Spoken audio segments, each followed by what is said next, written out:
evening. Yes, me again. Me again.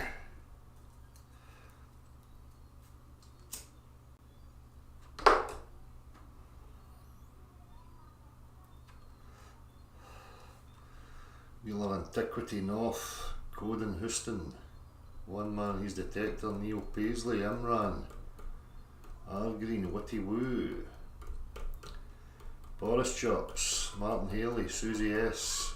Squiggle, Chelster Deluxe, World Without Curve, The Jolly Man. Who are we all?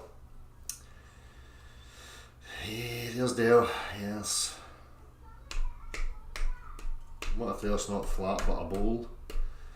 Well, I mean, this is the absolutely preposterous levels that you have to go to with people, because that's exactly what, you know, me myself personally, but I'm pretty sure the majority of people who would say Earth's flat, that's what they're actually meaning.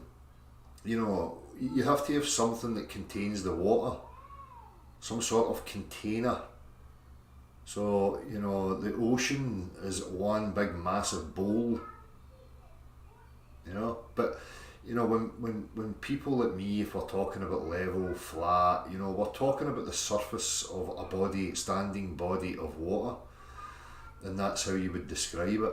You know, you're orientated to be levelled, you know, to the earth, and you know, everybody is, you know, positioned relative to everybody else's level. Level is level, regardless of whether you're 100 miles in any direction from me or 1,000 miles in any direction from me. You're orientated to the level. The surface of the water would be what we're describing when we're talking about flat and level, you know. But of course, I mean, you know, we're not just talking about surface of water, there's depth to it. So, you know, the shape of the bowl, if you like, is unbeknownst to us. Of course it's a bowl shaped. Is this really, you know, the level of intelligence that people are stuck at? When they hear flat, they've got this, you know, cartoon propaganda image of, let me see.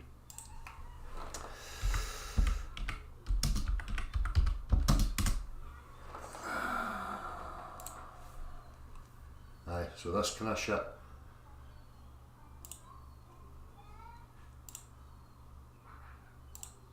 This is what people have in their fucking minds. This, with no depth to it. Just a fucking flat plate with a dome on it, floating about in space. Right, oh, there's one there, that's got a bit of depth. There you go, a bowl shaped, flying about in space. Again, the problem comes for people is because they, you know, they assume the cosmology of a void, a vacuum, space being not just the space between you and I, the space that we occupy. People think the planetoid that they're standing on, whether it's a globe or they imagine some flat earth, is still in outer space, like the cartoon movie Outer Space drivel that you have running rampant through your little tiny pea brain, right? This is the problem.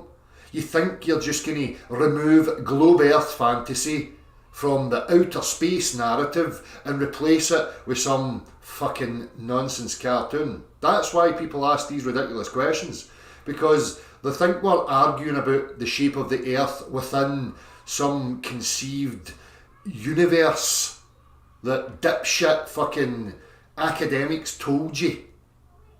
Oh, we're a pancake now, floating about the vacuum. Ooh. Don't be so fucking retarded. Right? You have to let go of all the drivel. Right? This cartoon included all these other cartoons. They're just cartoons. Does anybody ever stop to think, why are they all cartoons? Why are people pushing flat earth pizza maps and dishes and stuff? Why are they doing that? These are the questions that you must be asking yourself. Right? The claim that you and I were born into, the cult that you and I were born into, the cult of cartoon fuckery, is this nonsense right here. This absolute shit-stained, nonsensical drivel. Right? So you're standing up here and there's people down here antipode to you with their feet touching feetsies in big curvy oceans. Right? You're an absolute fucking retard if that's where you think you live. And you're even more retarded if you're going to laugh at people who say it's no that and then jump to assuming it's this. Doubly retarded. You couldn't get any more fucking retarded. So please stop. Please stop with your absolutely fucking stupid questions. Right? You're not making any valid points. It's just utter buffoonery. You should really stop.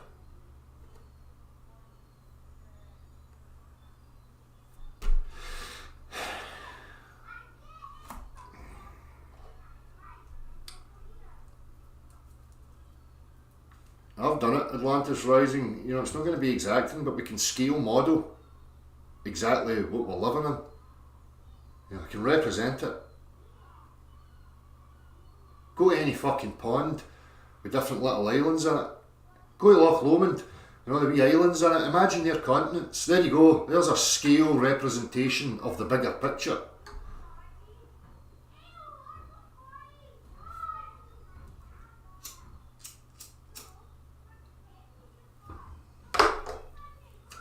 Piper's Cave, it's no, that wasn't directed at you specifically, that was in general.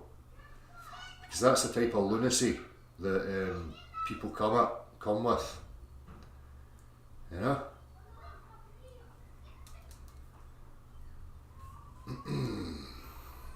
Beyond Belief, hello. Jordan Davies, Piper's Cave, G-Mads Arwen. Infinite Corridors, how does everybody know that there's nowhere else to go? They don't. They don't know. You absolutely do not know.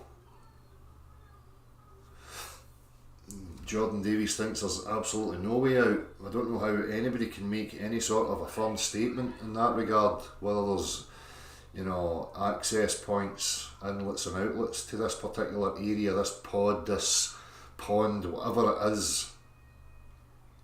I mean, I think it's pretty obvious that there's inlets and outlets, right?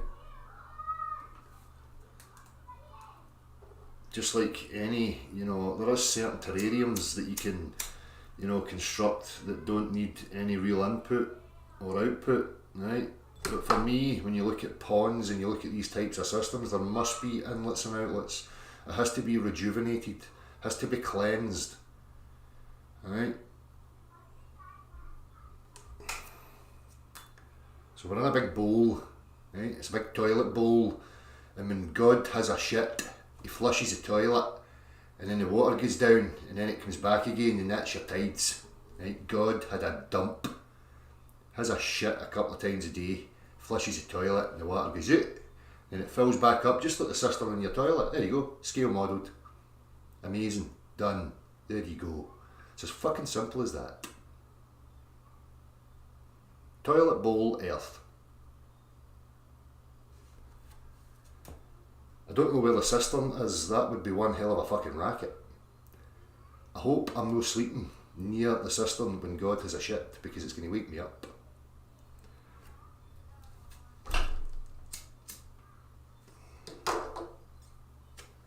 I mean, on a serious note though, as I say, just like any pond system, you know, you would have to have an inlet and outlet because it's going to stagnate if you don't. It has to be replenished.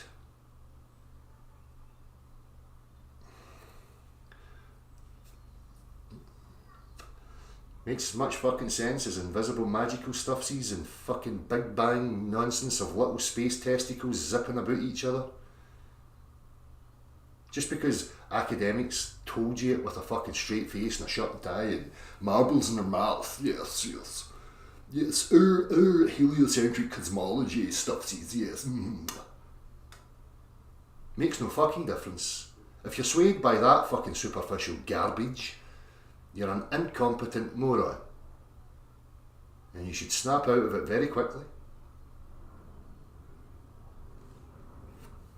But Professor Dippyshit said so. Professor Dipshit on the TV told me some, you know, magical words that I don't comprehend, and therefore I'm going to shout at you and repeat it like I know what I'm talking about.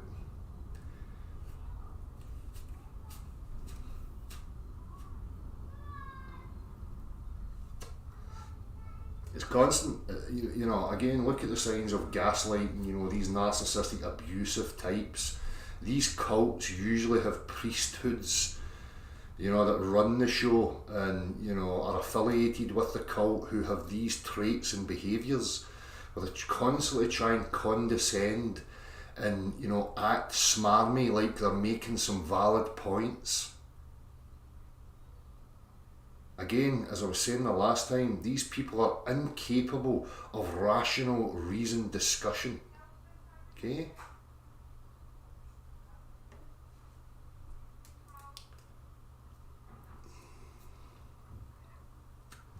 Calling us zealots and calling us this, that and the other. Look, if you want to see zealotry, Globe Earthers zealots, you know, they're claiming people that mere a minority of fringe lunatics, but they create channels that run for 24 hours a day, 7 days a week, 365 days, right, to attack fringe lunatics.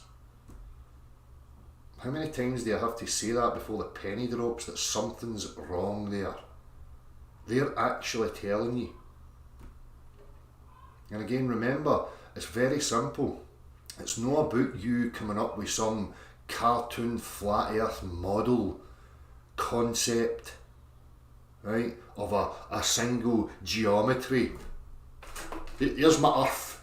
I can see it in all its dimensions. Yeah. Right, now I've took that one away. Oh no, now I need to replace it with another one. Right there. Now we've got a new geometric fucking shape of earth. It's not your responsibility, and don't get caught up in this man-made simplistic geometry, right, of what they tell you the earth is, or how your little pea-brain imagines it should be, because you need little circles and squares and triangles because you're still operating from a fucking child-like mentality. It's not your responsibility. It's an investigation that has to be done en masse in order for us to accurately show what this place is. You were born into the claim, the same as I was, that it's a globe earth and a fucking heliocentric, idiotic, dipshit cosmology. That's the claim you were born into. That's where your focus has to be. All this flat earth stuff is a total distraction from that, because they don't want you focused purely on the claim that was given to you from a very young age. You experience the earth as a level plane. That's what you witness every single day. Everybody's orientated the same as you are.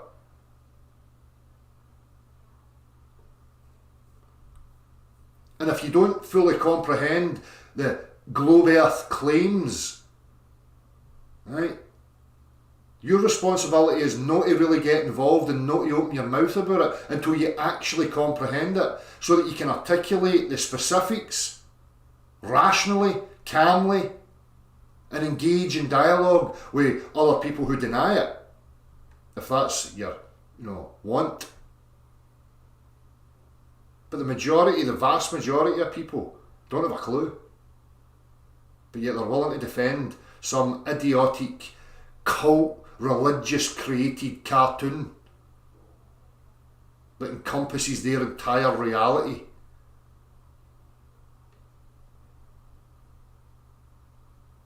You know, again, people have got this imaginative idea that human beings have mapped the whole fucking universe billions of light years away and billions of years ago. I mean, come on to fuck. Really? You having a look round about you and you think that these people have got that sussed out?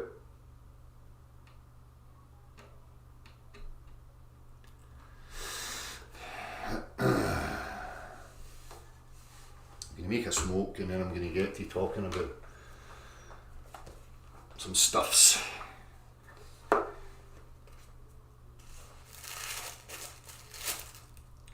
What doesn't matter about the shape of the earth. What matters is that people realise it's a prison we're in. Right, okay, so you're in a prison and you realise you're in a prison, so you don't want to bother finding out what the prison actually is so that we can maybe escape. Or see what else is there. Nah, that doesn't matter. Let's all stay about here and argue and debate about political ideology or religious ideology or any other philosophical fucking meandering that you want to distract yourself with.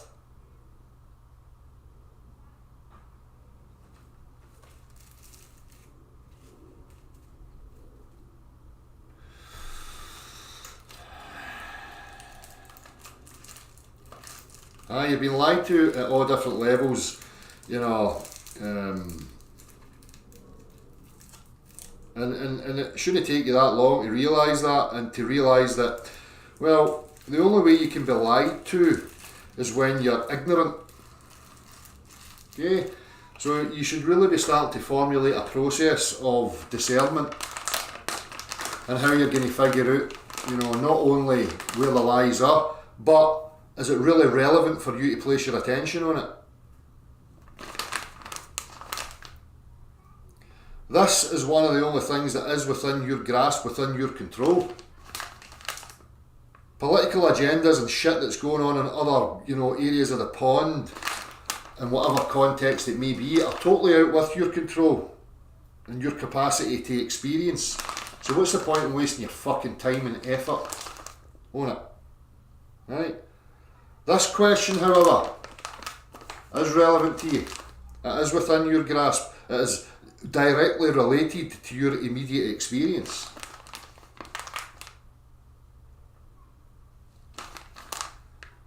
Hugely relevant. Again, it's not relevant if you're quite content being a little fucking mindless slave with an invested interest in some, you know, particular narrative or idea or product, right? It's irrelevant to you then, because all you give a fuck about is, you know, your own self-gratification. Which again, I'm not judging you, that's fine.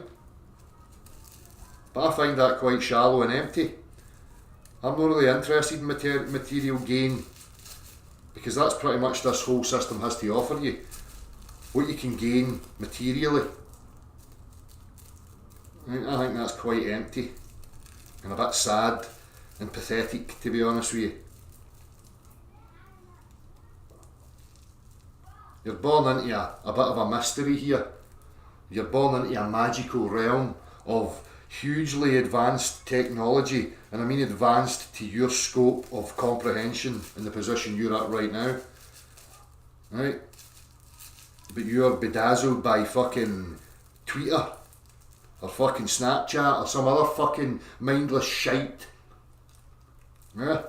While you contemplate how you're going to gain your millions and the respect and the accolades of other dipshits so that you can feel relevant and accepted and important. Well, I'm not going to bother with that person because they don't reflect who I want to be perceived as. So what I'm going to do is I'm going to ignore decent real people and I'm going to hang about with absolute fuckwits because I think that they promote my stature a bit better, and in the eyes of other people I'm going to appear more windswept and fucking interesting.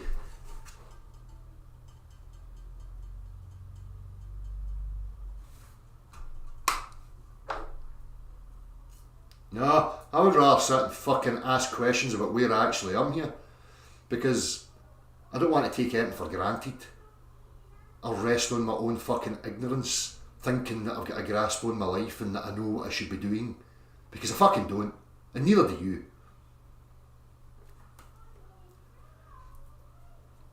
You may think you do, but it's delusional, because you're chasing some created idea that you have deemed worthy of your, you know, admiration, and then you're going to chase after it because you think you're going to gain some acceptance or accolades or fill a hole within. You're a fucking idiot. Sorry, you're just a fucking idiot.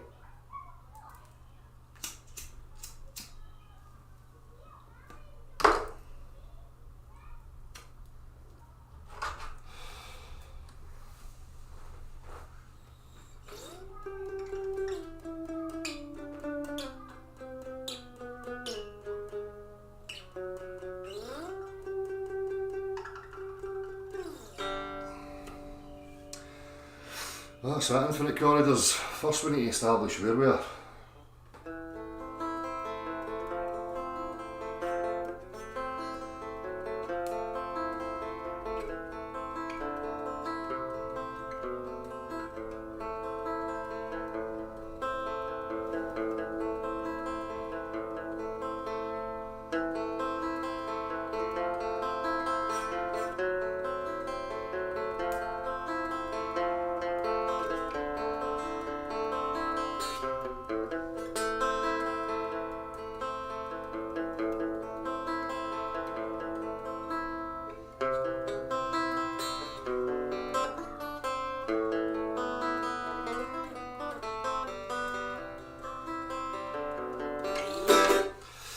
Anywho,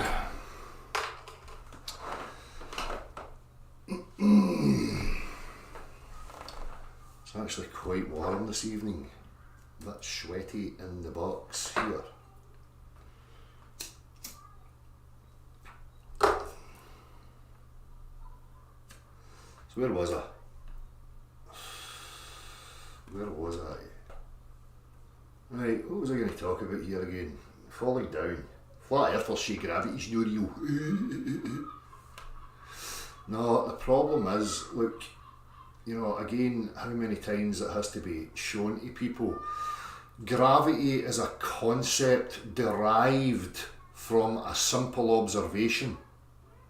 Okay? There's two factors to these observations that branch off, right? You get one called Newtonian and one called Einsteinian, right? Now, the Newtonian was an observation of an object falling within our reference frame. The other one was derived in order to try and explain how little space testicles in a vacuum ground each other in orbits and ellipses and spin on their axis and wobble and gyrate because it's fucking idiotic. So through the use of mathematics they had to derive some conceptual fucking gibberish about a fantasy realm and reference frame that's of no relation to you whatsoever. An imagination place that you have no access to. A story has been written and then mathematical gibberish has been created in order to perpetuate the story. That's how it happened, that's how it played out. The story came first, then came the mathematical equations, the conceptual notions, right? Derived from axioms that they conjured up out of their arse. So that they could bamboozle you into accepting some nonsensical story about where you think you are. That's the facts. The first one, Newtonian, right, that is observable and practical to every single one of us. Right here. Stop interrupting me or I've got a battery. I was in flow there and you just broke it. So, Newtonian, observation, natural phenomena, everybody can experience it. Newton himself, under the notion of gravity being a pulling force, offered no hypothesis because he himself, if he was a real guy, knew that it was fucking preposterous. Because there's no such thing as pulling forces. They don't exist. Things move because they're pushed, pressed. Pressure is used to achieve motion. So the focus shouldn't be about flat earthers. Flat earthers say gravity's not real. We have to separate the two. The natural phenomena that we observe of picking something up and letting it go, and we observe this thing that we call falling. Questions can be asked. First and foremost, you have to separate it from the question of what shape the Earth is, which is what the heliocentric globe Earth proponents do not do, because it's totally irrelevant. We're asking the question. It's like me saying, I'm questioning the topography of this thing here. And somebody goes, oh look, stuff falls. Therefore, I don't know how I'm going to arrive at measuring this thing, but we'll waffle and act like it means something. It's a red herring. It's got nothing to do with the shape of the Earth. Objects falling, the way they fall, the rate in which they fall, has got absolutely nothing to do with what the shape of the Earth is. Why are people still wasting their fucking time? It's always couched in the shape of the Earth question. Why can't you separate the two? Shape of the Earth. What is the Earth? Different fucking question. Oh, look at that, objects falling. Different fucking question. But the heliocentric globe Earth, nonsense, has taken the natural observation. There you go, sir. Thanks. Don't do it again, I told you. Chat the next time. Get a wee whistle so that I know you're coming. I'll fucking buy you a bell then, right? Where did my lighter go? It's fell into the abyss. Oh, it fell off the edge of the flat earth. Oh. Shooting space. How am I going to get it back? Where was I? See, women just distract you. She's working for Satan. Satan sent her out here in perfect time while I was mid-flow to interrupt my Messiah fucking spiel because it had power to it.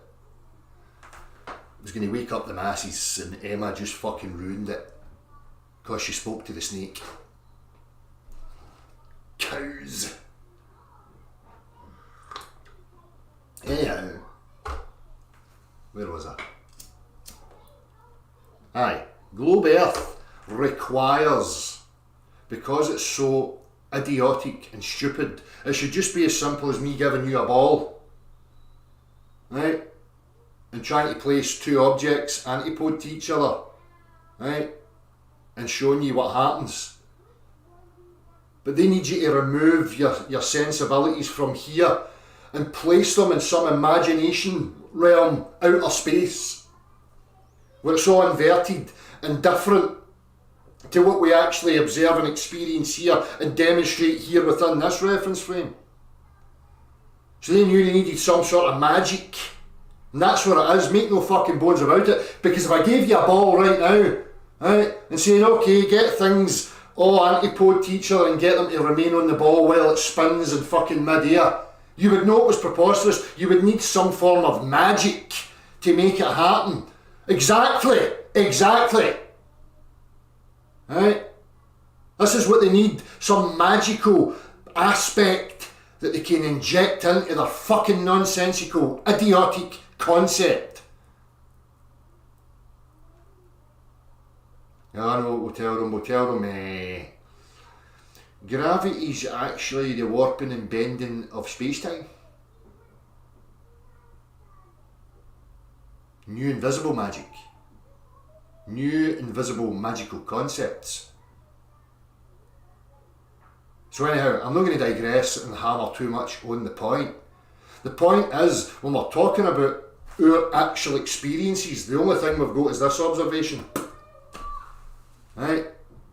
Now again, it's a total separate discussion and topic from what the shape of the earth is. But we can have a discussion about it, which is what I'm going to do right now. Just to the camera, just to the bit of plastic.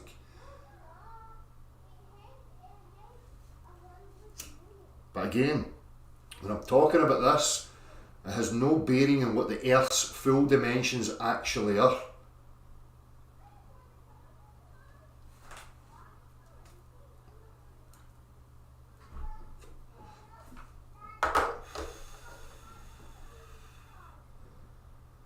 So when I've spoke about previous, I seen a comment some idiot put up when I was talking about the postulation of the earth moving uniformly, and their comment back to me was, well, aeroplanes disprove it because aeroplanes would constantly hit the ground if the earth was moving uniformly and it would just hit the ground. No, that's why we have internal combustion engines, right? And fuel, because you have to create and generate, power, right? And then the aircraft, uses that power to go, upwards and across the way and maintain altitude from a relative position, and that relative position is the datum point of a level line that's on everybody's graph and tech data and tools and whatever else that they're utilising in order to track aircraft movement and all its instruments, right?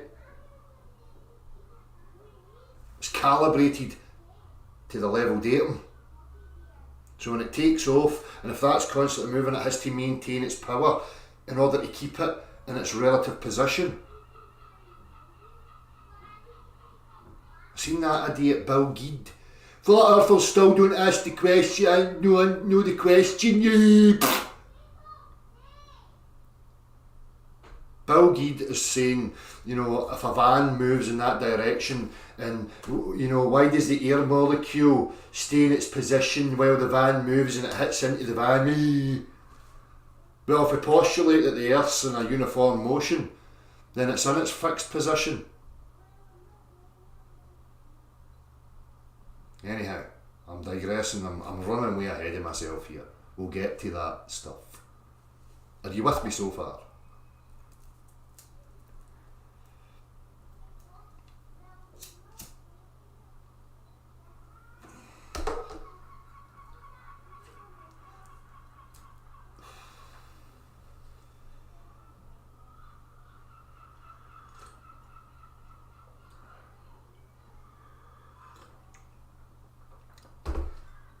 Arwen, I don't know how you can make that statement.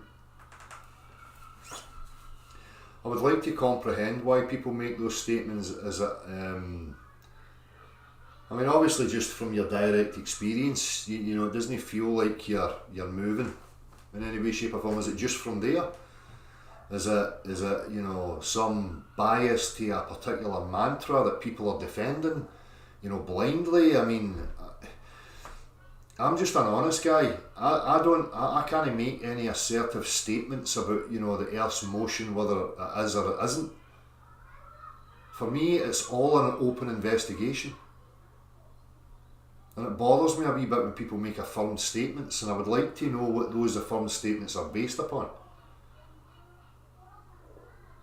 Again, you know, at this point we should be displaying an ability to be unbiased and to be able to engage and articulate our reasoning for why these statements are being made, without feeling all agitated and anxious and angry because you feel like you're being attacked.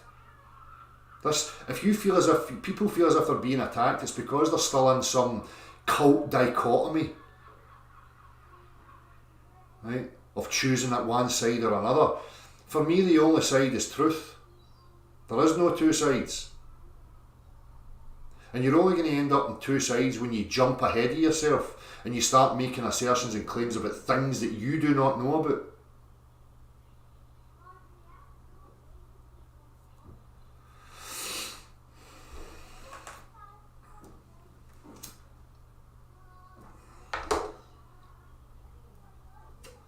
Well, I could use the globe earth push and say, well, you don't feel it moving. Well, you know, go on up a high building and step off.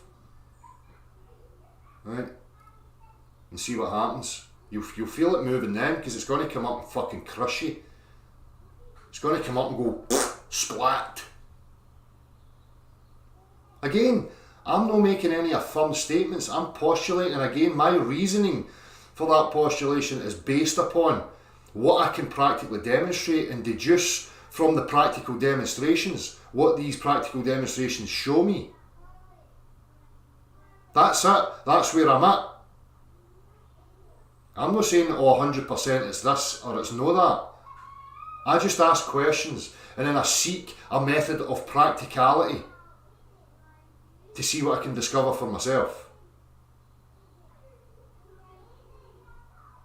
I have said before so many times, motion for me is the thing that demonstrates how the setup of this environment can be achieved.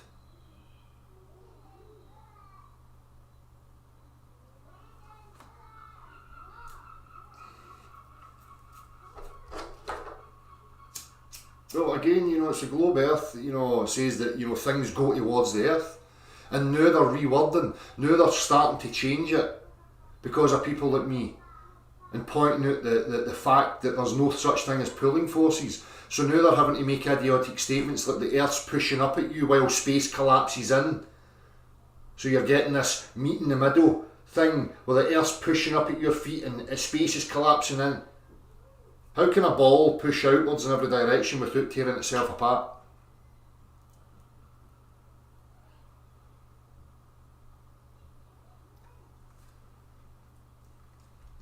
I'm talking about this evening. I see the slinky because I was meant to go and you know, do some of these tests with Marty through the week, but you know, life got in the way. I just had been far too busy.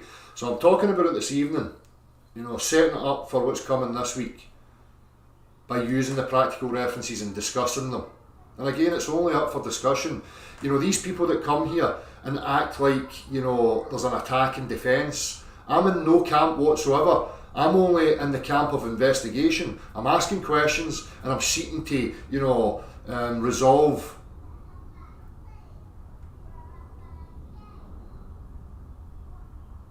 And through the week when we do the demonstrations, I'm going to talk about my reasoning based on the practical references.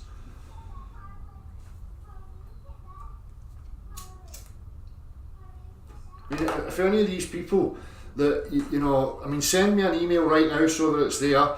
Arwen, anybody who wants to say they are stationary or it's whatever, have the conversation about it. Do yourself justice and do whatever you think the truth is justice by coming and conveying it, because again, I'm an honest guy. If you convey it to me and there's practical reference that I can relate to through your conveyance, then I'm going to accept it. Again, I don't have a bias. I'm not just going to hand wave dismiss things because I've got a bias to defend. That's not who I am.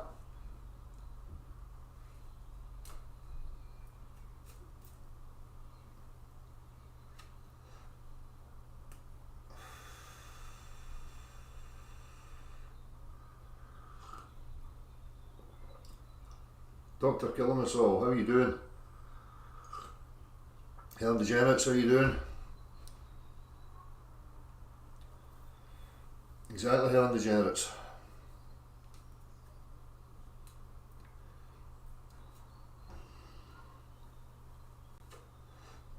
Spherical Earth expanding theory, exactly, mate. It's absolutely fucking ludicrous.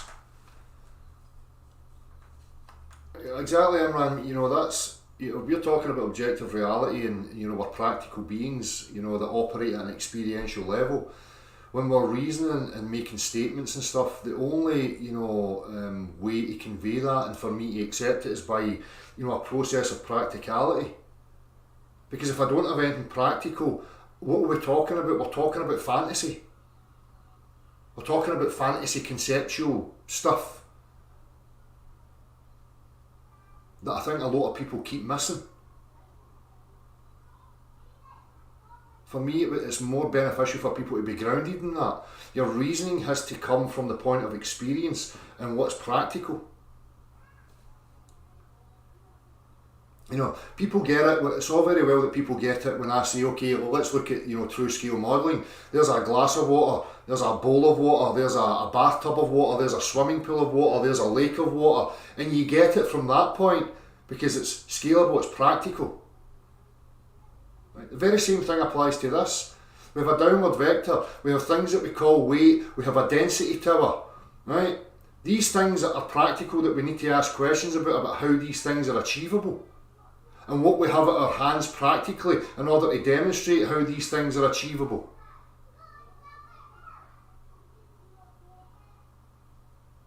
These people that make statements, we're in a magical fields and static electricity, all these things require motion. People forget that.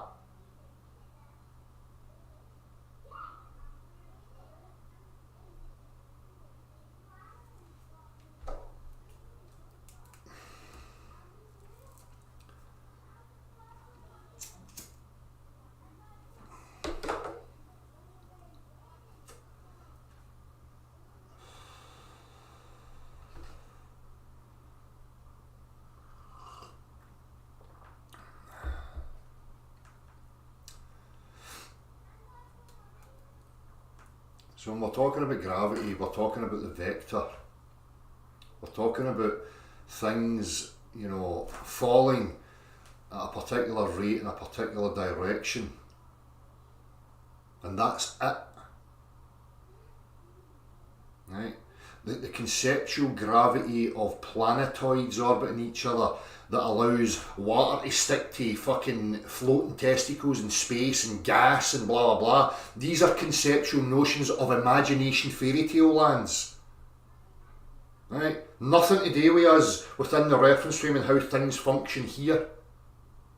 And you have to be very cautious and careful of that, because people get caught up in it thinking it's relevant. It's totally irrelevant.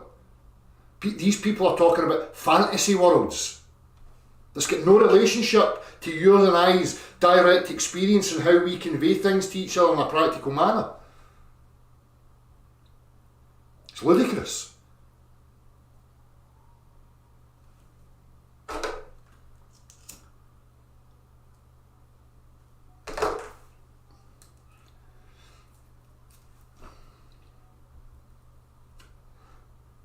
Density and buoyancy. Density and buoyancy, you know, you can see through density tables there's a particular, you know, structure of how things are layered from the densest to the least dense, right? But they're orientated in a top-down fashion. So the least dense at the top and the most dense at the bottom. The question is, why is that? Why is it not the opposite way? What dictates that it's to be orientated in that direction down relative to us? What dictates that? That's the crux of the whole fucking question. And that's where I go. Again, what can I utilise practically in order to achieve these things? And the only thing that we have is motion. Whether we talk about it in uniform linear fashion or we talk about it in a circular, like a centrifuge. Because in both cases you can achieve that. Motion.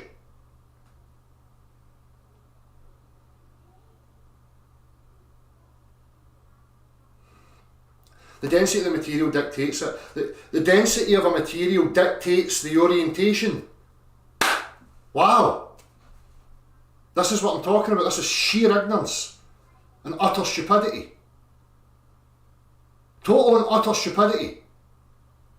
And you really need to stop repeating that, because you're doing the investigation no justice whatsoever. The only thing you're doing is giving fodder to the other end of the false dichotomy, globe earthers. Because even they're smart enough to know that there's a question to be asked about why things are orientated in that particular direction. And then you get fuckwits that just say, density dictates it. Density has no factor. Look, again, I'm going to play with your mind here, right? You've got an object in three-dimensional space, right? And it's just there in three-dimensional space in whatever orientation you want. The object has, you know, volume, size, okay? And it has a particular density to it. Now what weighs up, what weighs down? What about the density of this thing would dictate in three-dimensional empty space what weighs up and what weighs down? Then if I had other materials here that just sit next to it with different density, how do they come to be that they orientate themselves one above the other? What is it about the density that dictates, I have to go there and you have to go here? Explain. You're listening to fucking idiots using mantras because they're too fucking lazy or they've got an ulterior motive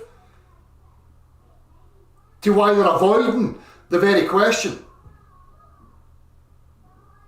You can run and you can squirm and you can wriggle all you fucking like. The question is relevant.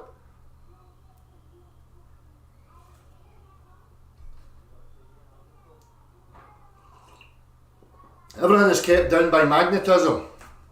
Here we go again. Here we go again.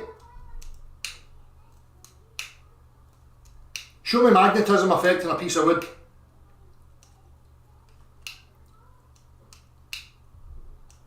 Go. It's just nonsense. Magnetism, you know, when you see these lines, you know, of, you know, apparent flow, it's a circular pattern. It's not straight up and down. You're just saying stuff that you don't comprehend. You need to stop this. I'm sick of fucking morons repeating this shite. It's not doing this whole topic any justice, and it just pisses people like me off to the point where I can't even be bothered engaging because you're too fucking stupid. Listen to yourself. Magnetism. The density of an object dictates the downward vector. What a fucking bunch of fucking morons. How fucking embarrassing.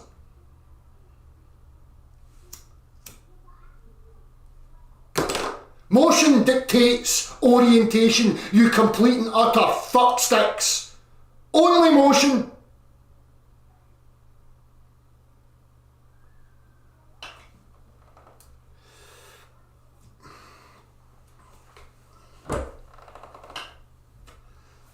Right, go and get it for me. Who's saying that? Right, Ronald McRagan. It's been done. Right, go and show me magnetism. You know, creating fucking density towers and orientating them. You know, relatively, so that the lightest at the top and the most dense is at the bottom. Go. Why have we not got centrifuges that are just running on magnetism? Huh?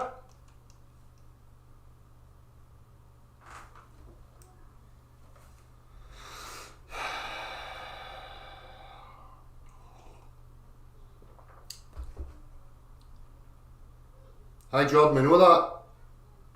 We know that. Anything lighter than air rises, anything that's less dense than air will go upwards, and anything that's more dense will go downwards. Why? Why? Just because. Just because. Spoke about this before. The only option you've really got to is that there's, you know, like a computer program where the computer programmer dictates the orientation of the things in the screen and dictates the vector of what's up and what's down. Right? And it's that dictates. So what are you going to suggest, that there's an unseen computer program that's dictating what's up and what's down? No, you're just going to say, oh, it's density, and sound like a fucking buffoon.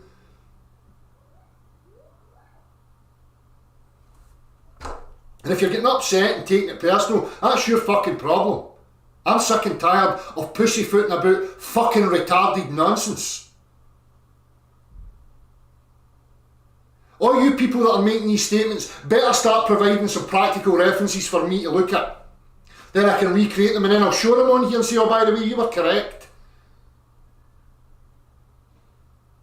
But if you keep coming here and saying the density of an object dictates down, I'm just going to laugh at you.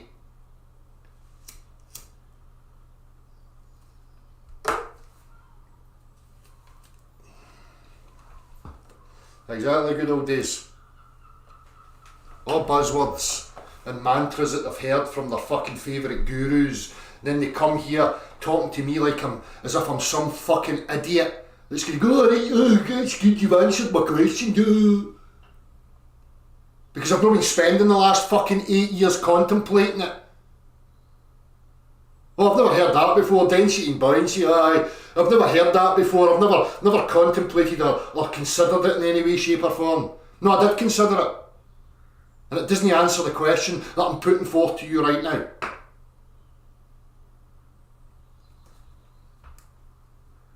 But you've deluded yourself into thinking you've got an answer.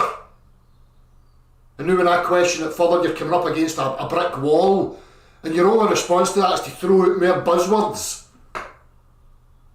hoping that it sticks, because you're some part of some biased little fucking cult. It is insulting, Mick. It's fucking totally insulting.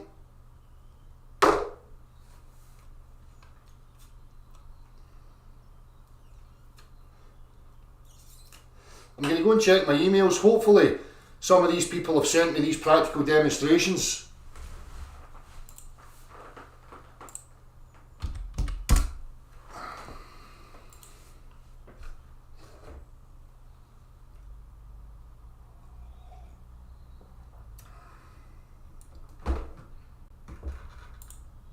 Gmads, Dell, hello, that's it, that's the only message. Merrill, Keen, peace, you're doing really well, respect. If you open up that panel to have a discussion about this place actually functions, I will do, Merrill, I'll keep that there. Nope, no citations of a practical reference for any of these mantric statements that people are making. They'll be away frantically looking for some tinterweb guru. You know, at 56 minutes and 4 seconds he says it there. I don't give a fuck what people say. Could not care fucking less. Unless they, you know, resolve it with some practicality.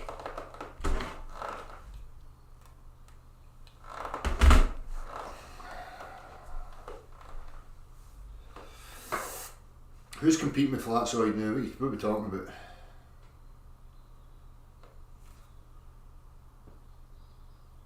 So, back to the point again. Right, we've got an object. We've got materials here. We'll not even talk about how the materials are together. Right, we'll forget about that right now. Right, we've got an object. How do I give it a particular orientation? How do I create a vector so that it's orientated with a down? How am I going to get it? Magnetism. What, so it goes like that, in and out? Oh no. Right, so it's vectors changing all the fucking time. Now it's up, now it's down, now it's a circle vector. It's a hyperboloid fucking toroidal vector. Hey, it's going around in circles, look at that. Ooh. Stop getting caught up with these fucking idiots like Ken Wheeler. He's a fucking idiot. Magnetism, coaxial circuits and fucking blah blah blah blah blah.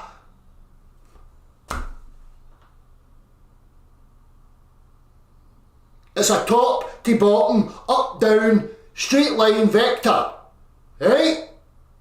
No circular, or oblique, or spinny, or any of that stuff. Up and down, straight line, a vertical. A plumb. What achieves it?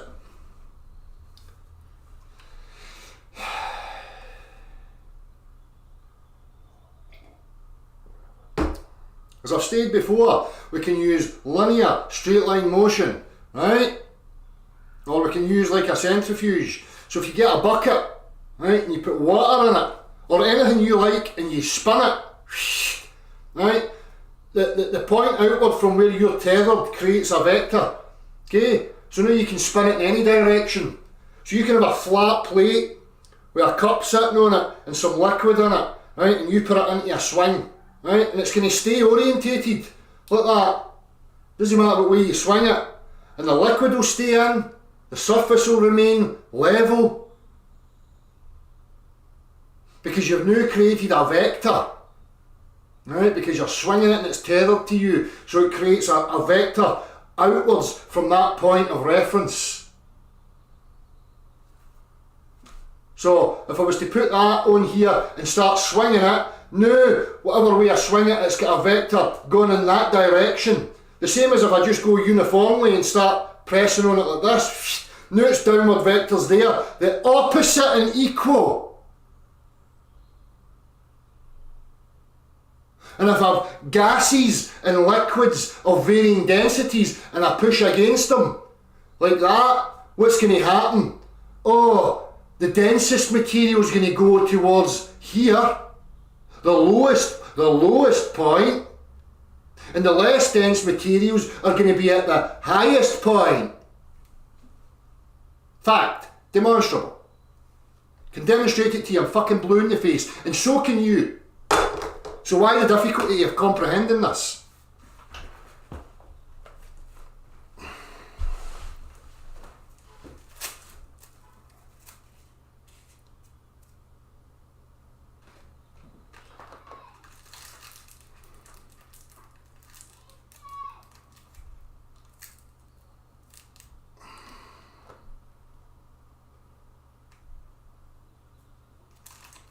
Okay, I'm not here to fucking please, I'm here to ask fucking tough questions. And I do not give a fuck if you don't like it.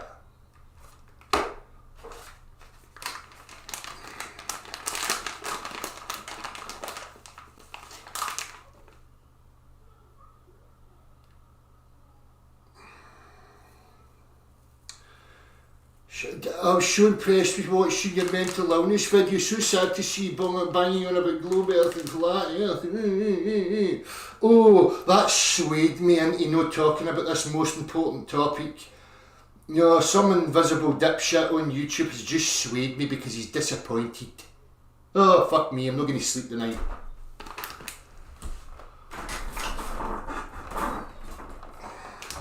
You're no made of the right stuff to be here. Toddle on.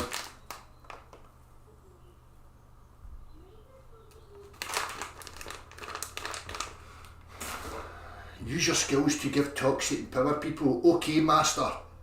How much am I working for? Can we have a contract on how much you're paying me to be at your bequest? Can you send me a contract with the details? How much you offer me an hour? Huh? What is your conditions? Die. Or whatever your name is. D.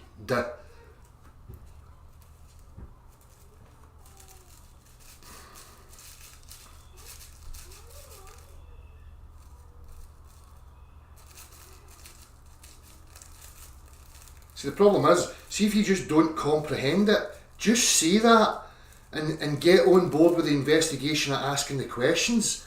Too many people are just stuck in a little fucking mantric world of fucking fantasy ideas and things they want to be true.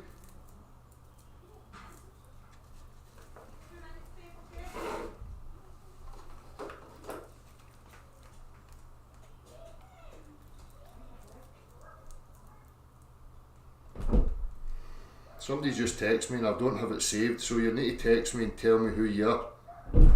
Good show, I like the tone, catch up whenever you are free. I get problems with this wee phone all the time and it doesn't save the names, so I don't know what's happened. Whoever you are, please let me know who you are.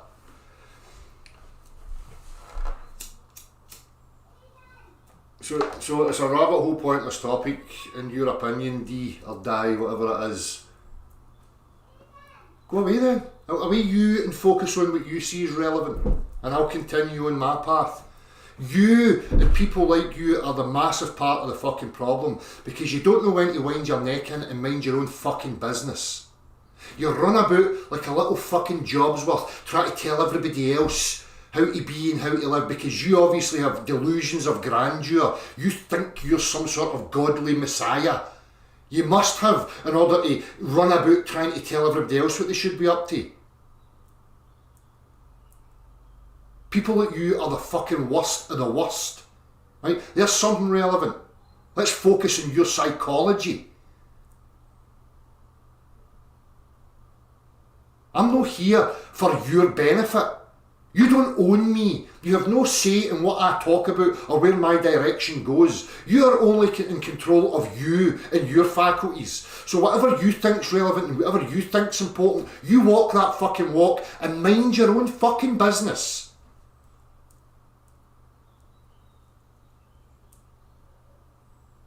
This is what's wrong with society. It's formulated this cult of thinking it's relevant to poke your nose into other people's subjectivity.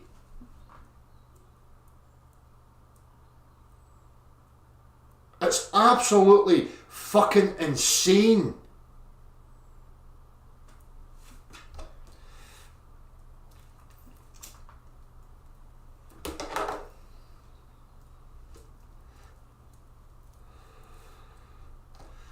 Infinite Corridors, Dale, do you think the realms we experience at night while these bodies slumber are real, or is this question not well formulated perhaps? I'm not sure, but I want to know what's actually true.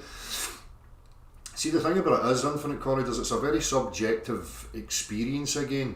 Now what we can ask questions of is, you know, things that are objective, like, you know, mainstream science talks about light and what light is and why we see, okay? Now, you know, things that interest me about situations at night when we're sleeping and dreaming, you know, we experience the very same way that we experience here in our waking life. You have a memory of it. Sometimes you have an emotion when you wake up because it you know, it seemed like you were actually there. The other really relevant part to that is that you see people, light, scenarios, streets, settings, smell, everything. But mainstream science is trying to tell you that the only reason you see objects is because light reflects and goes into the eye and the retina and then the brain does magical stuffs. So what they're actually then saying is that your brain has the ability to generate light, to generate worlds, experiences, memories of those experiences. What are they actually saying here? Because according to their materialistic paradigm, it's just material stuffs affecting the senses. Then they're going to come out with shit and say, but when you dream it's memory. Alright, so the memory part of my brain can generate fucking light? Is that what you're telling us? That my brain has the ability to generate fucking light, scenarios, peoples? I mean, what the fuck? See, the thing is not to look for answers, right?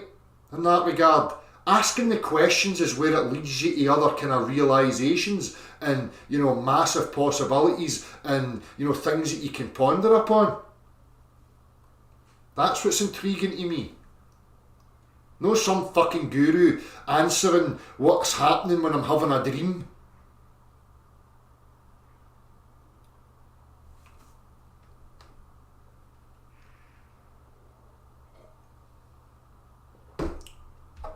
When you think about it in that regard, you're having a dream. And the very same thing is true about what I say when you're awake here. The only thing you are is an experiencer. That aspect that you call the self, the only thing that it's doing is experiencing what actually is, or what's going on here and now. And in a dream state, it's the very same thing. You experienced it. So there's separation of two different worlds, and the one commonality is that there's an experiencer in both. But if I'm in a darkened room with no penetrable light anywhere at all, and I fall asleep and I have dreams, where's the light coming from? Because they're telling you it's coming from the fucking sun. Photons, material stuffs, matter coming from the sun and get into your eyeballs. And how does the mind then have the ability to recreate that? I think that's fucking fascinating.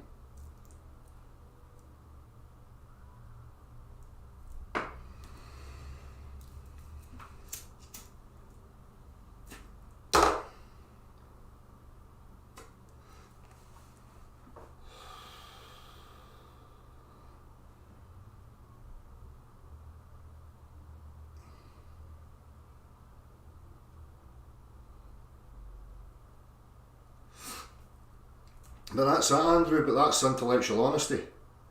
The directionality, the directional vector. That's it.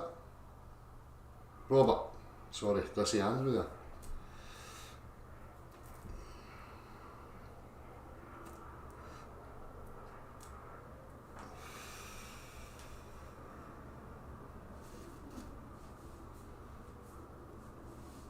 See, that again, that's the attitude that mainstream's done to you. They're telling you that we're seeking the answers. We're going to answer stuff. It's not about the answers, it's about the questions. And how you question. There's a million people out there ready to give you answers if that's what you're looking for. But if that's what you're looking for, you're in a bad place.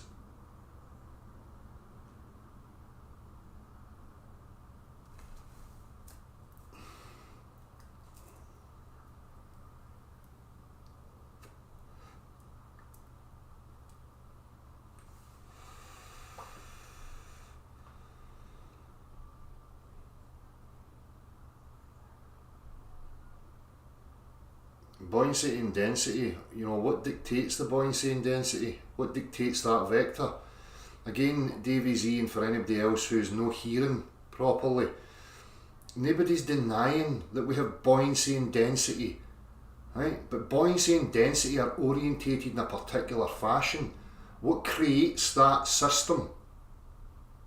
What sets it up to be that way? That's the question. And you really need to grasp it. That it's a question, and it's a valid question on the natural observations.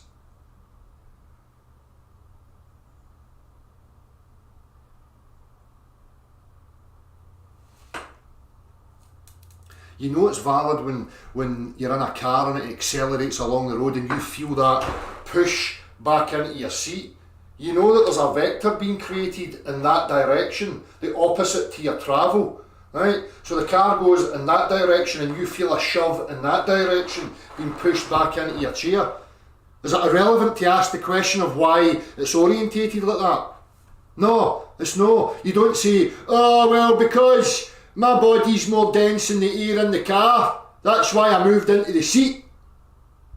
No, it didn't happen without the motion. You needed the motion in order to have that experience of that vector. So just go one step further. It's the same thing. If you're in a car, a Formula 1 car that accelerates to 180 miles an hour and you feel that fucking push back, are you going to come back and tell me it's irrelevant to ask the question about why you went in that direction?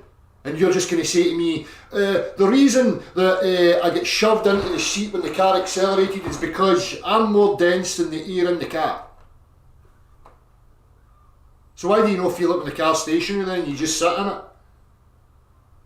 Huh? Why are you not being pushed back into your seat when the car's stationary? Are you getting it yet? Is a penny beginning to fucking drop? Excuse the pun.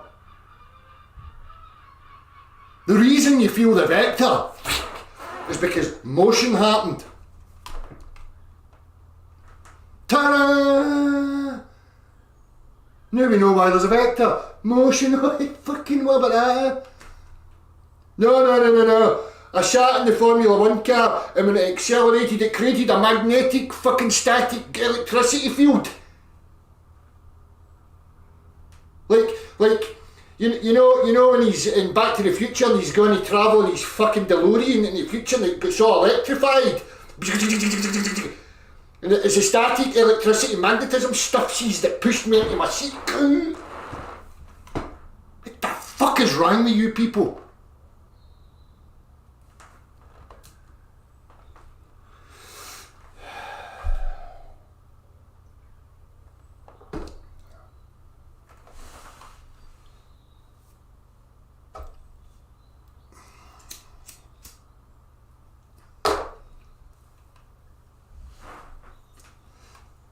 Thank you, one man, he's a detector. Thank you very much. Yeah. As I say, it's trying to convey to people what the question actually is. And it's like they just miss it all the time. So again, back to the Formula 1 car. If I had a bottle of liquids here like this, and it was all mixed up and I shook it, and there was like dense oil, less dense liquids, you know, all mixed together, I shook it. And then we sat it on the seat in the Formula 1 car and the Formula 1 car went boom, that way. All that liquid's going to be compressed to the back and the denser liquid is going to find its way to the furthest point, right, of, you know, touching the back of the seat. And the less dense stuff is going to be orientated towards the front of the car.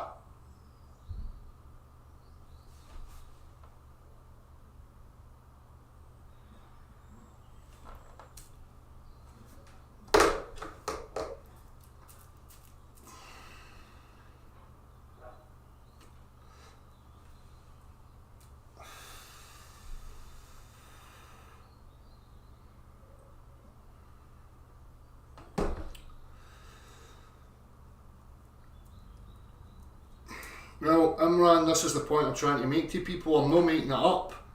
This is what reality demonstrates for me. But people are trying to gaslight me and tell me I'm not allowed to ask the questions or have a look at that. I mean, it's fucking bizarre. It makes you wonder what's actually going on here in this investigation community.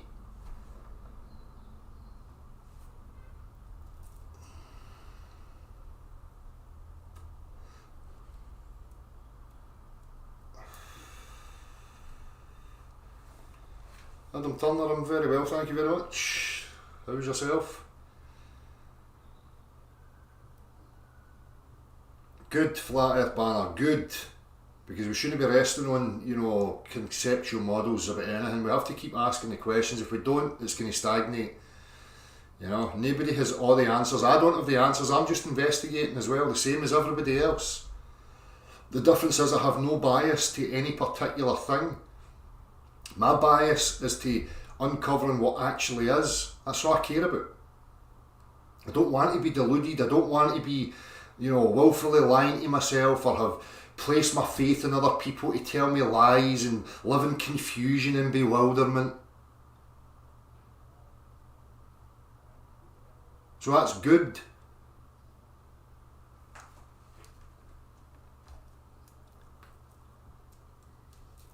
Again, when I'm talking about this, I'm talking about recreating vectors. Again, I'm not making any assertions that this is what's actually going on.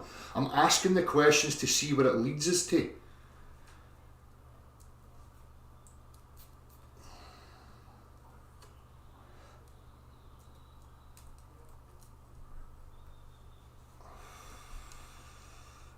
People are afraid to ask these questions, much as inside, outside our known and known reference points. I don't know what you're trying to say there, good old days. But people are always afraid to ask questions because they isolate themselves in a little bubble of certainty where they think they've got answers to these things. And then ignore anybody that's trying to show them or, offer up something that they're missing because they're just stuck and hell-bent on the little bubble of certainty that they've created for themselves. And again, that's fine if that's your out, but you're not going to get away with it coming here to me. You better just go on and seeking other, willfully ignorant people who will perpetuate their delusions, right, and sit in a little circle jerk and, satisfy each other that you've got all the answers.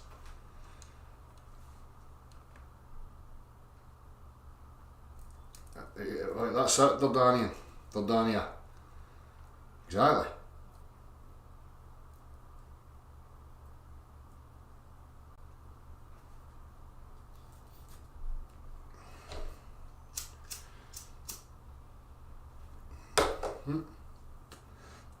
So let's play with the whole thing again, right? Whatever you want to believe, whether it's Big Bangs or fucking gods or whatever. Alright, poof, bang, all of a sudden we've got a fucking... I better not use that. I better use some other shape so that you don't think I'm biased. But I don't have anything. We'll use it later again.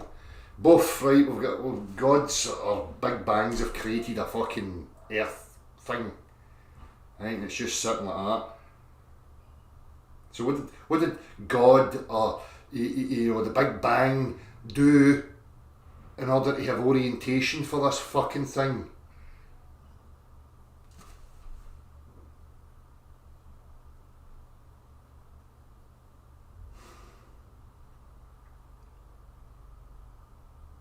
Right, okay, good old days. Maybe just the way I was reading it. And that's not the way forward. It's going to stagnate people.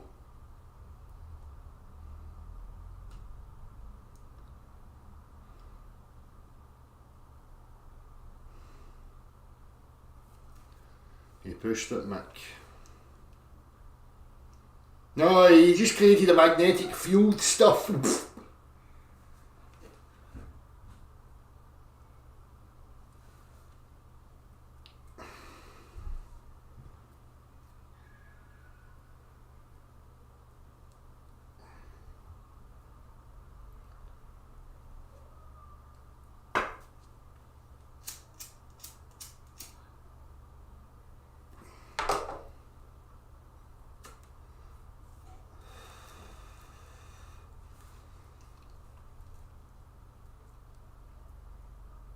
Who knows, Flat Earth Banner, again, don't let anything restrict the possibility because we just do not know. People are stuck in a little isolated perception bubble of possibility, and anything that's out with the little isolated perception bubble is immediately dismissed for whatever reasons. And only these people know the reasons. Maybe they don't, maybe they're just that ignorant to their own self that they don't actually know why they believe what they believe.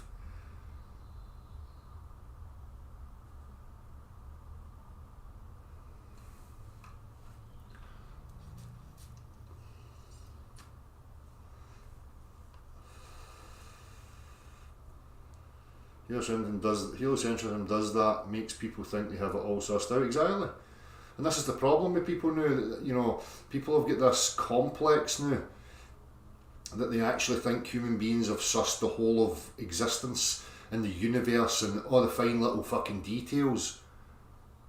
Right? So they're all trying to live up to this preposterous level of fucking God type status.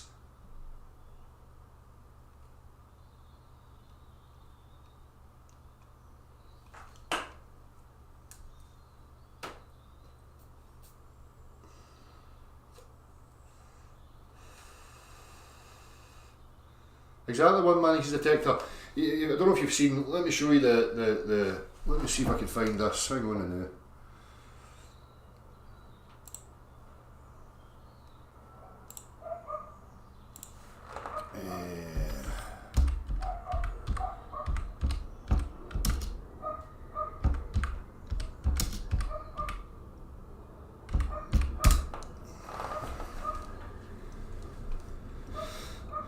Right, here it's here.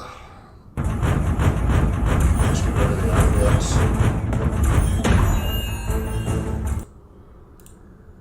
So what was the point again there? I'm forgetting now. Where was that? It said that.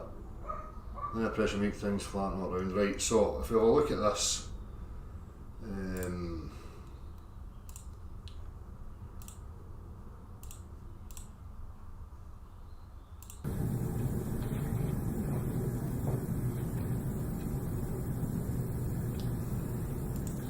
Right, so we have the central point, and now the vectors are relative from the central point outwards. Right?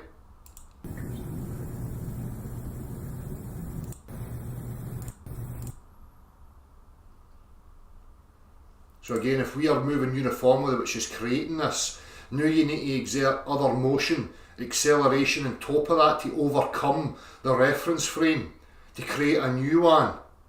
Right? And watch what happens to the liquid here.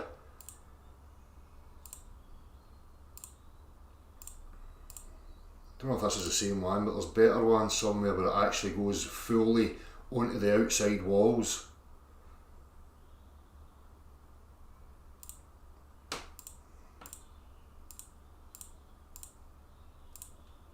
This isn't it, there's a better one somewhere. Let me see.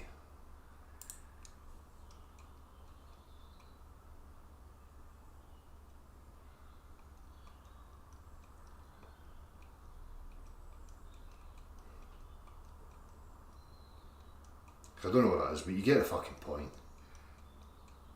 Right, where was that? Where are these other things? Right, so, let me see here. This is part of some of the things I'm going to be looking at this week with Marty. And the cable cuts and it starts. Shady and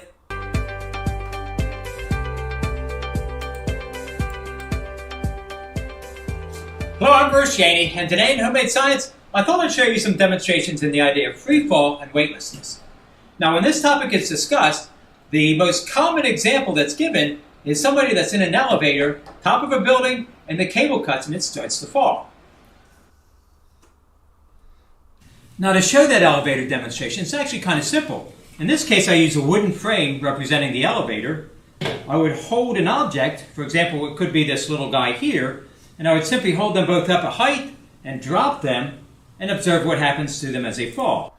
Maybe, you know, again, if he's attached to the earth, you know, postulating this, that the earth's moving uniformly, then him and everything that's here and he's holding on to is all moving at the same rate. So when he lets these go, immediately they lose momentum and start to decelerate. Okay, so they're just losing their momentum. Or you can just say, well, they just remain static. But if we're postulating that they're moving, there has to be momentum, and it will lose that momentum to a point where it is now stationary. Okay, while the whole reference frame, bang, comes into contact with it. Now, of course, I don't want this landing on the floor, it would break it, so I would put down some type of cushion.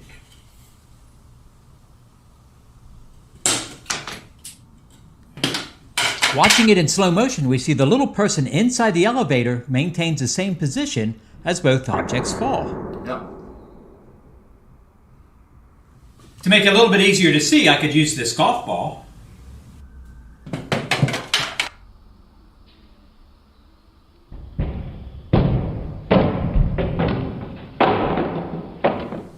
Now my other possibility is this guy here. This figure has a weak spring, which is just strong enough to push him up into the center of the elevator while it's in free fall. Now this guy I don't have to hold. I simply drop the elevator and observe what happens.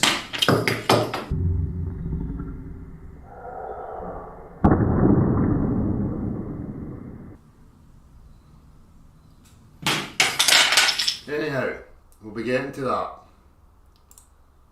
What Einstein said was this: if you don't have anything out in space, that's a flat space. If you were to take a planet, a ball, whatever it is, a rocket ship. Again, this is the preposterousness of what I was talking about earlier, where they have extrapolated outwards to some imaginary reference frame, right? That they can't demonstrate in any way, shape or form, right? All they can do is offer you visualizations that are in no way, shape or form, related to the postulation that they're coming up with in the first place, right? Because this is here in our reference frame, using objects and materials, right? Stating that this is space-time is utter gibberish. Space has no properties, right? And time is conceptual, right? And roll it, it would make a straight line in that space. I'm showing you that to highlight the difference again. We've left this world and now we're in some imagination land where you have to transpose what you're seeing here and how it functions here and then transpose that to an imaginary place where there is no material, but the wee globe balls are still going round each other.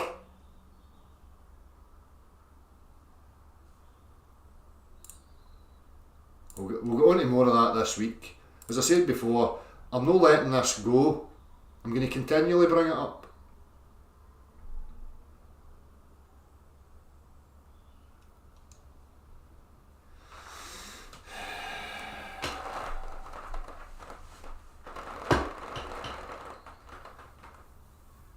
Granny's knickers, David Anderson, exactly. Space, the warping of your granny's underpants is an explanation of how planetoids orbit each other in the vacuum. And people like me are the crazy ones. These fucking idiots are in your schools teaching your children this brain warping shite. Yes, today, children, did you bring in what I asked of you? Did you get your granny's underpants? Yes, can we bring them to the front of the class, please? Now, take underpants A and imagine that underpants is space-time. Now we stretch granny's panties over the barrel and we drop balls in them. I think they're just a bunch of fucking perverts that like playing with spandex and wee balls while brainwashing your children into fucking accepting utter garbage. Setting them up to be the fucking laughing stock.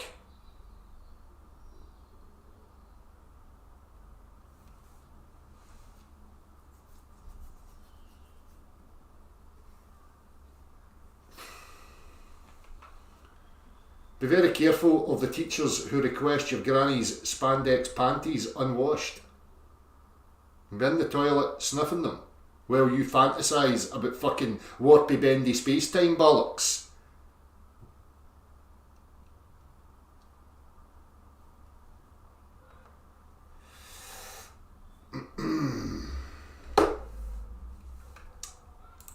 Anyhow. Meryl's wanting a wee chat. Let's see here.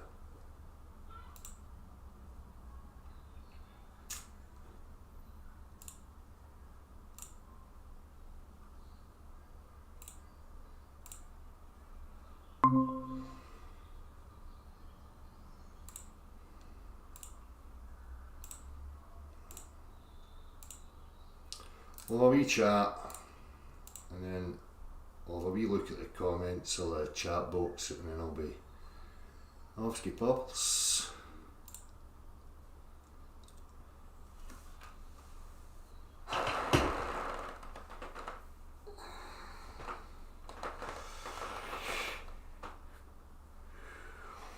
Maybe Tom Jones had a scam going.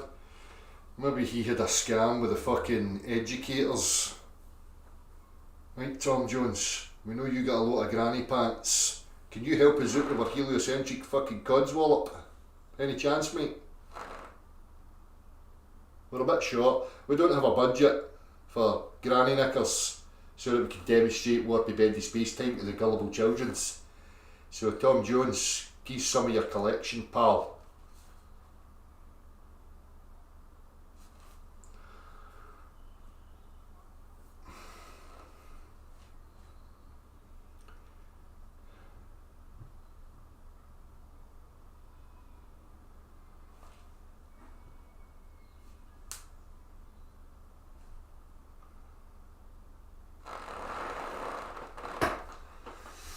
I'm glad you keep this topic in the forefront, Del. It forces the mind to see in different ways and can help in other situations in life, not just take things face on. Exactly, mate. That's what it's all about. That's what it's all about.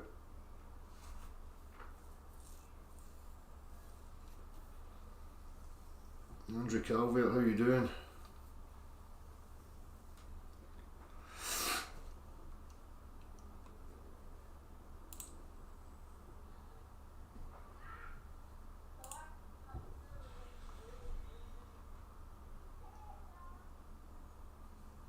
Robert Steele. What's going on there? Robert Steele, you need to send an invite or a request. This invite looks like spam.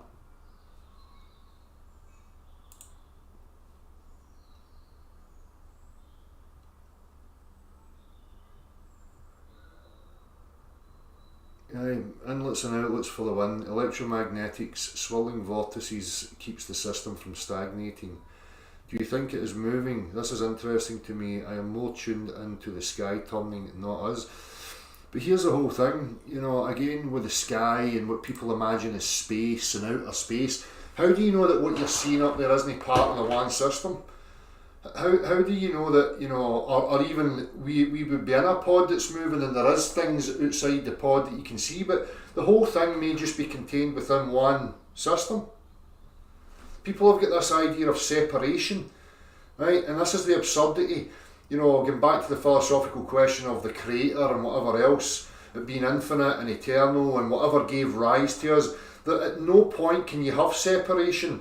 At no point is there ever going to be a point of no thing between us and anything else. No, but the heliocentric model has placed this notion in people's minds of isolated geometric objects and voids with nothing between it and other objects. It's fucking lunacy. Everything is connected. There is no place of no thing. So this idea that whatever you imagine, the sky and space and the stars and the sun and the moon, there are no things that are separated by vacuums and voids between us and everything else. Everything is part of the one thing.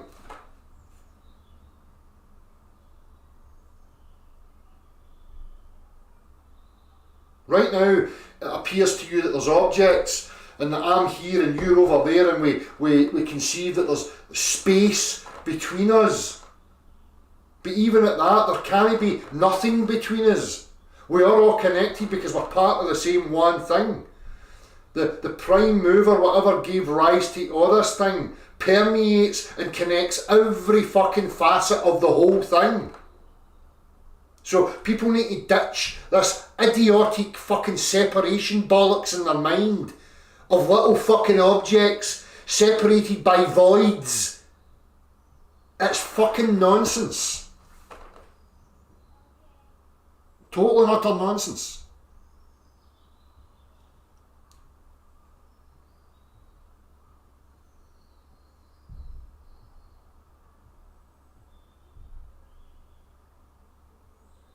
Danny Larmer, I've spoken about that before. That's when you'd have to invoke some, like I was using the computer programmer earlier, that some, you know, entity, the creator, the prime mover, has, through whatever means, dictated, you know, the vector and orientation of things, like a computer programmer has today when he's making a game or a scene or whatever it is has to dictate the positions of things and the orientation and have the vector of what's top and bottom, left and right.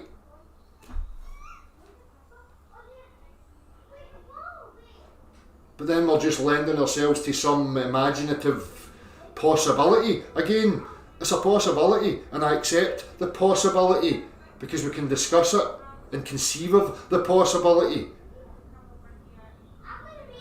But there's nothing practical in that. Again, the practical part is, from me, from a creative being, how do I create a vector? The only way that I can create a vector is utilising motion. Motion answers the question.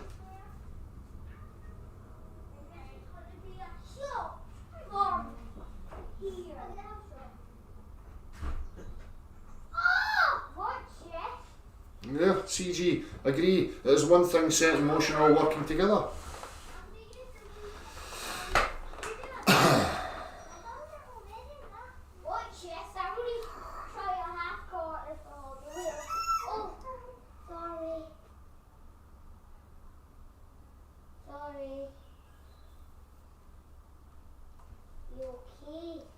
What's wrong? What's wrong? Do you have a wee accident? Oh, it was a wee accident. Look, he's upset, he hurted you, Harley. Didn't mean to. It's okay, accidents happen. You alright? Come here. Let me see. Let me see. Let me see. I can't see, you need to look at me. You just want a wee cuddle. You just want a wee cuddle. It's alright. It's alright. It's no bleeding. Will we go to hospital? Sure. It might need to get cut off. I'll take you to hospital. He's going to hospital. He's going to get his nose cut off.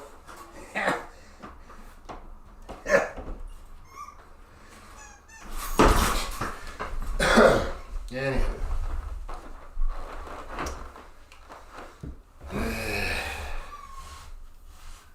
Where was I? Oh, this talk of fucking realms and stuff, and again, this is the point, you know, people talk about, well, with the important stuff, well, the other important stuff to me is that, and because that's what's relevant, that's what's immediate and direct, right? No fucking what's happening in Uganda, or any other fucking place that's irrelevant to me and my experience. Again, I don't want people suffering, you know, and that's an issue and that's a problem, but it's out with my control. I can't grasp or control any of that stuff. So when people tell you, there's more important things, what's more important is that you deal with the sentience that's immediate to you. That's what's important. Because I know from being a child, the only thing that's relevant and important is that you've got stability, nurture, compassion, love, right? The things that the majority of people are really deep down, that's what they want. Because that gives you a solid foundation, emotionally, physically, psychologically, so that you can prosper in your own experience and finding out who you are. Just like any other biological thing, like a fucking tree. It needs somewhere to put its roots so that it can find itself and grow and be strong and produce. That's the other parts that are relevant. Know what fucking Boris Johnson's up to with his fucking political ideology. I could not give a fuck. They're mental midgets. Insecure fuckwits seeking to control other people for their own ends. They're beneath me. They've not got any intelligence. They're boring. Couldn't give a fuck.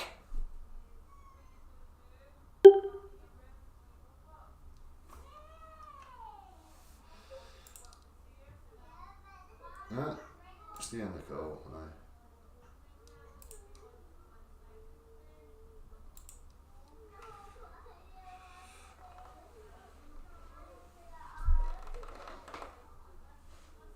Are you teaching your child flat earth? What fucking flat earth? What flat earth? come here, kids. Come here. See that cartoon on the? It's not that cartoon. It's not the ball cartoon. It's the pizza one. See the pizza cartoon? That's your world. That's where you lives. Ah, that's what I'm teaching my kids. You fucking idiot.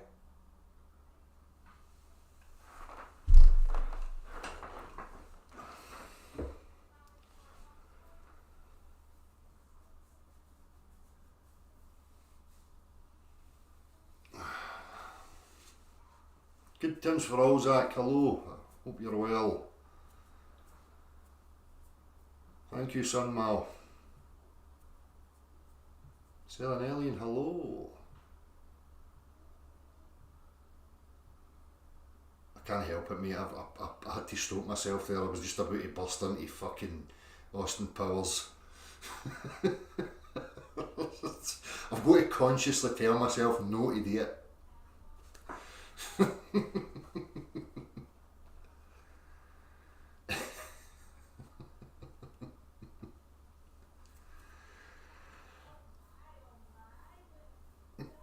Here's Zach.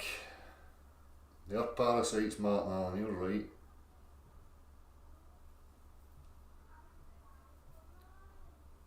Right, anyhow. Do you want me to stay on for another 10 minutes? Scream if you want to stay on for another 10 minutes. 1 for yes, 0 for no, piss off, I've heard enough of you. Right, go. The first one to get to 5 will dictate what's happening for the next 10 minutes. 1's for yes, I stay on for another 10 minutes. 0's for no, fuck off right now, arse chin. We can't be bothered listening to you. 1. Well, we've got 1. 2 1s, 3 1s, 4 1s, 5 1s, 1 1s. Right, but what I didn't say is for the first minute of that, I'm going for a piss. I'll be back in a minute.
No, I never wash my hands. It's a new TikTok fad. We no longer drink or piss. We sniff it. Oof, what a buzz. Apparently it's good for you. Cleans the pineal gland and stuff. Next time you go for a piss, sniff it up and it'll fucking cleanse your pineal gland.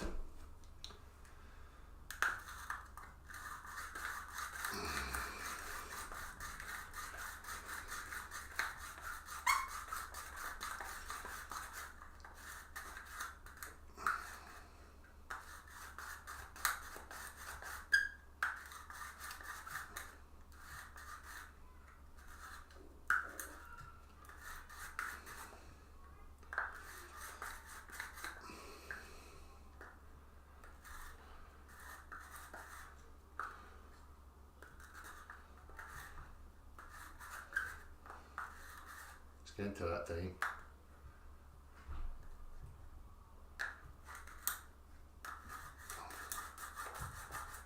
Alright Arthur, what you want, a wee bit of Babe I'm Gonna Leave You? I've played that for ages. I've played it, in fact, wait till I make this and I'll have a wee bash at it.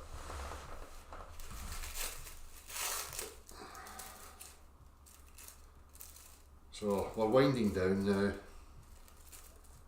Blood pressure is back at a manageable level. This is now the outro. The credits shall be rolling shortly.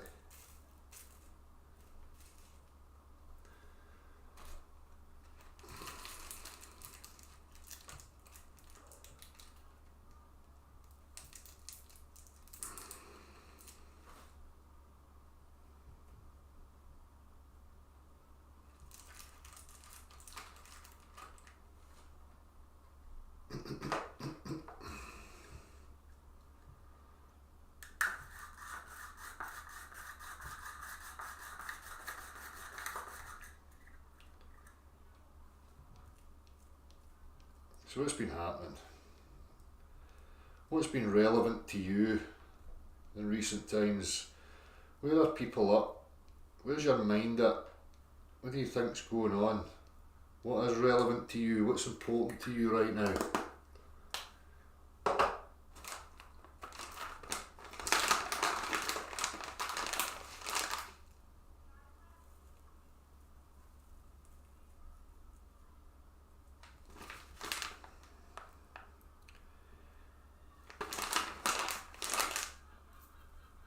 No, that's just a flavoured tobacco I grind up.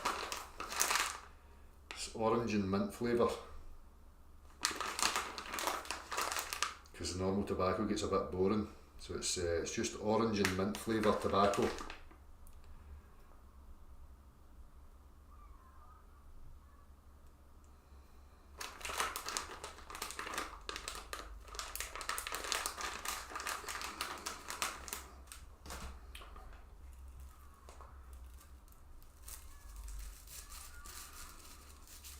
Escape is always on your mind. Me too, Mick, me too.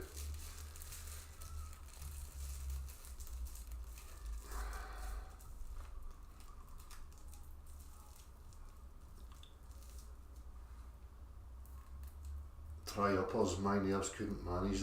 Imagine me.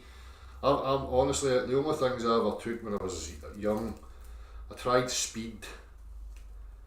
And I've never liked any of that stuff. I've never tried cocaine, I've never had an ecstasy tablet. The only things I dabbled with were smoke and the psychedelics. Imagine me on some of these fucking... Imagine me taking speed, for fuck's sake. Even the Scottish people would find it difficult to comprehend me.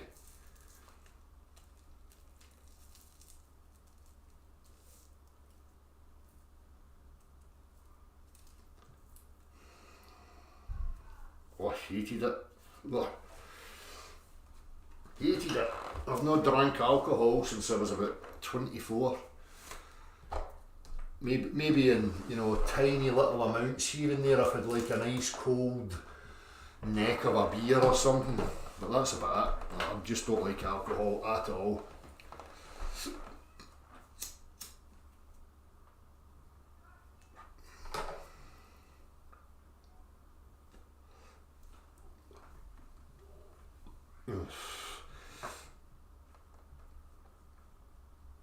Mary at sea level, he said I can't understand a word other than his swears.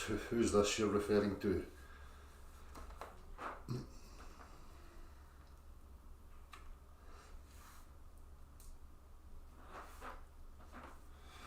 Imagine dealing with ecstasy would be cool. Arthur, collecting wood for the winter, so I don't need to burn the furniture. Big heating bills. Aye. There's plenty out there. People go and look. Everywhere you drive there seems to be wood lying about, at least pallets. You're not going to get a long burn out of them, but at least it's some for free. You know? How do I play that again? There.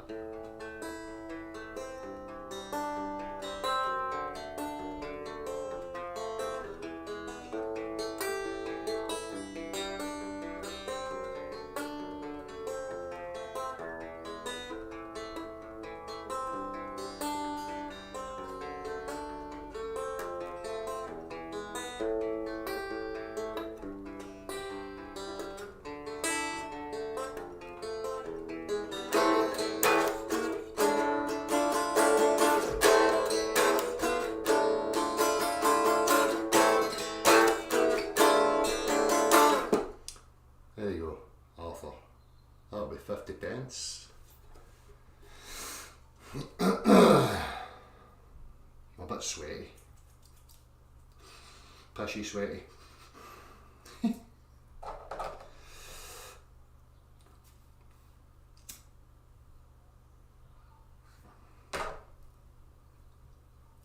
Shed Zeppelin, there's a name. I'm starting a band. Shed Zeppelin. Shed Zeppelin on the level.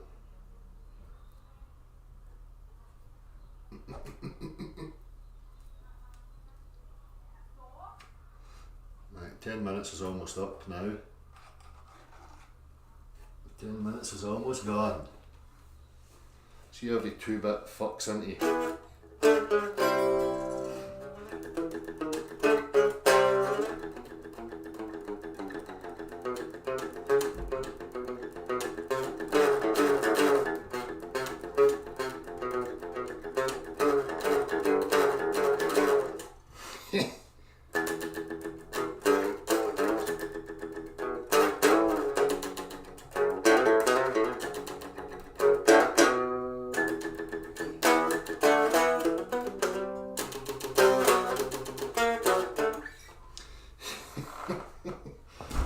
Apparently it's fucking all the rage because of some TV programme.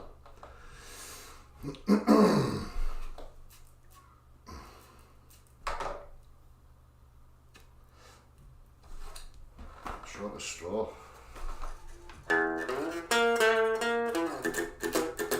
What's that again?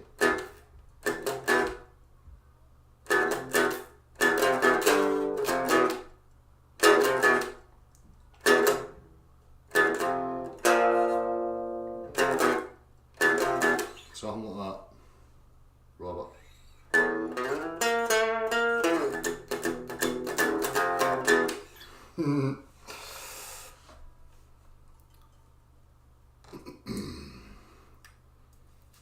Testament. Don't know much of their stuff, but I remember listening to them when I was younger.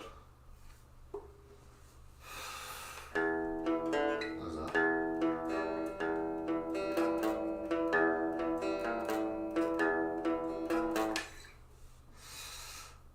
Are we going back to the moon? Apparently so. Artemis. Loved Sepultura. Arise was a great album.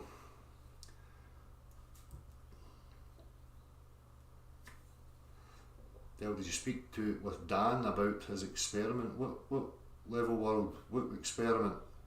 The visual one. I cleared that up with Dan, hopefully. People get confused. When we look visually, our eyeball's always above the ground. So when we have this intersection of the ground and the sky, then anything that's fixed onto the ground, doesn't matter if it's a mountain in front of you, going far away into the distance, the mountain's always going to be in the lower portion of the two hemispheres of vision. So if you separate into a top and a bottom, because the sky is a different reference frame to where you're attached, when things go away into the distance like that, so it doesn't matter if you're at elevation, 500 feet up and there's a mountain that's 1,000 feet. When it's going into the distance, it's compressing into that lower portion of your field of vision, so you're always going to see over the top of it eventually. People are under this illusion that the ground should somehow come up and meet the centre of your vision. It's impossible. Your eyeball's always above the earth. So the ground's never going to come up right onto the centre, which is again why the globe earth proponents talk about this 2 or 3 degree drop of the horizon, because they're trying to define the horizon as the ground. The ground's always beneath your eyes. People forget that your eye's not submerged into the ground like this, so that half of it's on top of the ground and half of it's under the ground, because people are fucking daft sometimes. They don't think about it. Is that what you're talking about, Level World? Yes, with the water level. It's the same with these people that go up high and then get a water level and put their camera in line with the water level and say, look, the floor's beneath the water level. The water that's down there is beneath this. Of course it is. Because your eyeball and the water level's away up here and the body of water's away down there about 400 feet beneath you. So how do they think that the water level up here is going to meet in the middle with the water level that's... People are daft sometimes.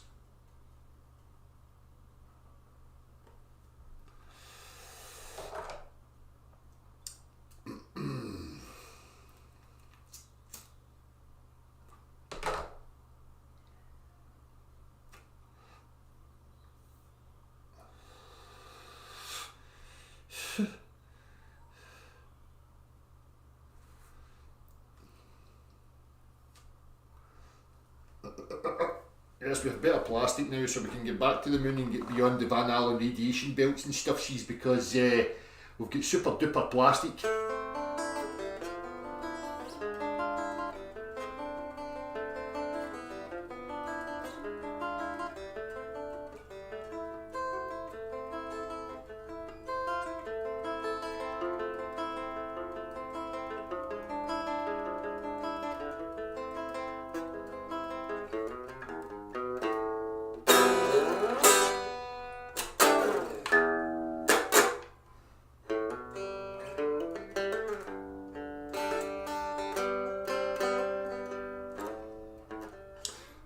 Des will be watching this screaming at the TV, tune the fucking guitar, tune your guitar. All musicians will be screaming, tune the fucking guitar. No, I fucking well will not. I'm trolling you.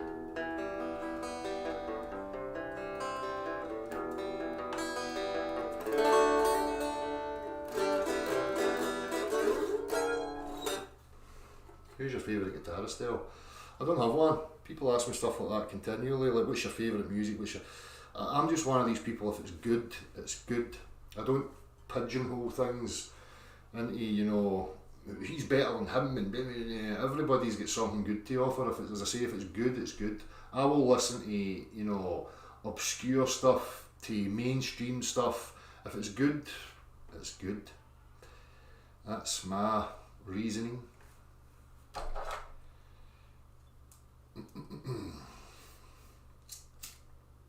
But I do like Vi, Paul Gilbert, all the kind of usuals, but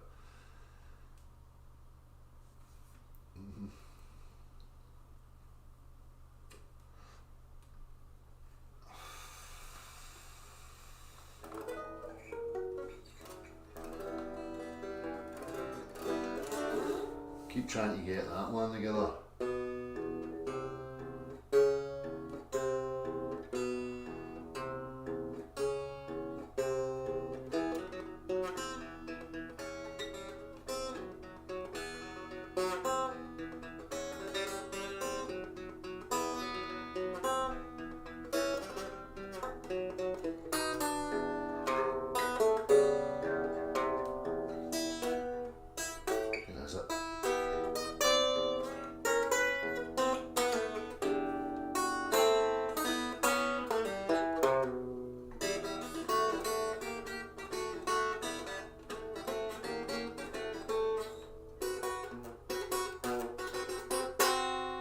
Favourite bit's the end of that.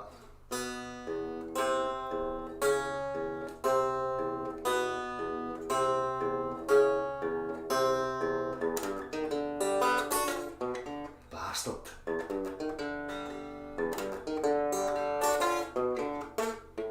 Bastard.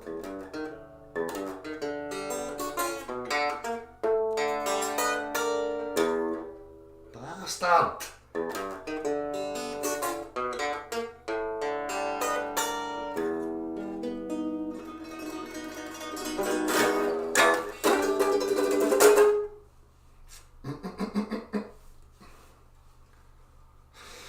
Untuned guitar, James Bond, yes, trolling fuck out the musicians.